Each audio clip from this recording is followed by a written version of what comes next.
आपके पास आऊंगी अब एज स्कूल रमशा, क्योंकि जाहिर है आप पेरेंट्स को डील करती हैं Exactly. और वहाँ आपके पास जो जो क्वेश्चन जो सवाल आते हैं वो आप हमसे शेयर करें।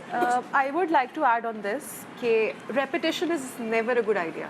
I would say self esteem is very important. बच्चा जितना भी छोटा है उसकी self esteem है, जितनी मेरी है उतनी उसकी है, and at that age telling him or her कि भाई आप इसके capable ही नहीं हो, बच्चे उसके फ्रेंड्स उससे दूर चले गए, देन ऑल्सो टीचर्स उन्हें पता है कि ये है जिसने रिपीट किया है तो एक हम लेबल दे देते हैं बच्चे को।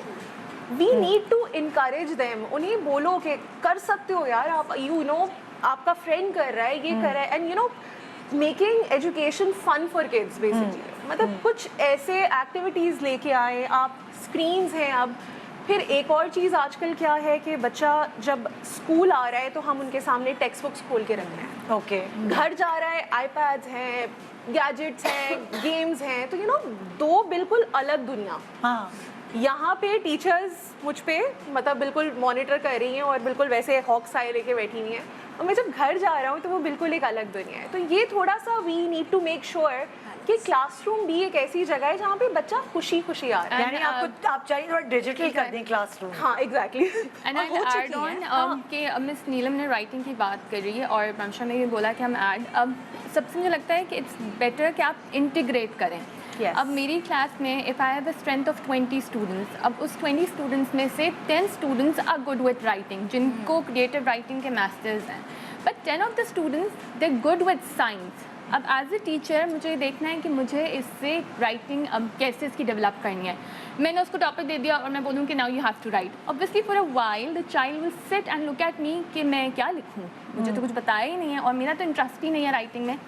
अब now being a science teacher also, now for a minute आप उसको स्पेस दें कुछ और सोचने की, rather than asking him to write, I say draw your favourite animal, he'll say okay this is something that I'm good on, I can draw।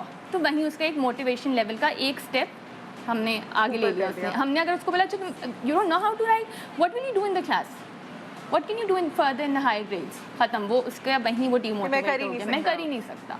हम उसको बोलें कि oh you good with drawing. अब आपने एक for example I am primary teacher, मैंने बोला okay if you have drawn a cat, चलो सही है, such a lovely cat, now can you describe your cat.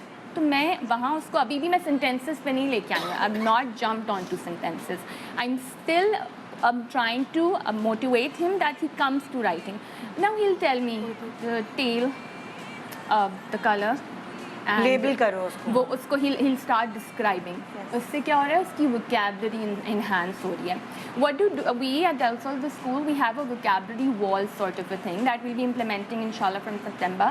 We have made, आपका कहने का मकसद ये कि जो हर बच्चा है उसको डील करने का तरीका बेसिकली डिफरेंट है। Integrate two subjects. हाँ। अगर कोई राइटिंग में इंग्लिश में नहीं अच्छा वो लेकिन साइंस में एक्सपर्ट हो सकता हाँ, है वो, exactly। तो साइंस और इंग्लिश को इंटीग्रेट करें, एनिमल्स को लेके आए, उसकी राइटिंग स्किल्स को। रेपिटेशन का भी मैं कह रही थी, देखें हाँ। लेट्स सपोज एक बच्चा सारे सब्जेक्ट्स में वीक है, हाँ that's an alarming situation. Let's suppose बच्चा उर्दू मैथ में जो होते हैं बच्चे, हाँ, हाँ। मैं भी थी, सो अगर सिर्फ वो सब्जेक्ट्स हैं तो उन सब्जेक्ट्स पे उसे जो है आप थोड़ा सा हेल्प दे दो। हाँ। आप थोड़े से उसके मेथड डिफरेंट कर लो, थोड़ा शुरू में इजी कर लो, अच्छा, थोड़ा सा बेस दे दो।